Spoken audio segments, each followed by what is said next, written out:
புதுக்கோட்டையில் ஆஷாட நவராத்திரியை முன்னிட்டு அருள்மிகு வாராகி அம்மனுக்கு சிறப்பு பூஜை. புதுக்கோட்டை கீழ 4ஆம் வீதி ராஜா குளக்கரையில் அமைந்துள்ள அருள்மிகு வாராகியம்மன் ஆஷாட நவராத்திரியை முன்னிட்டு இன்று மாலை 5 மணிக்கு திரவிய பொடி, பால், சந்தனம், இளநீர், தேன், மஞ்சள், தயிர், பன்னீர், பஞ்சாமிர்தம் உள்ளிட்ட 9 வகையான வாசனை திரவியங்களை கொண்டு அபிஷேகம் செய்யப்பட்டது.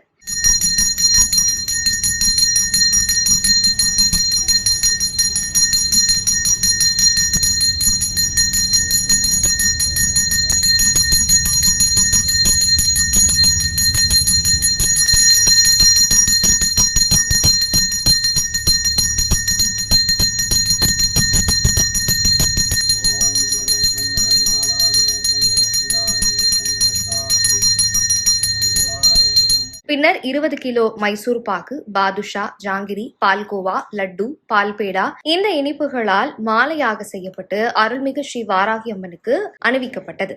பின்னர் மகா தீபாராதனை காட்டப்பட்டு பக்தர்களுக்கு ஆலயத்தின் சார்பில் பிரசாதங்கள் வழங்கப்பட்டன.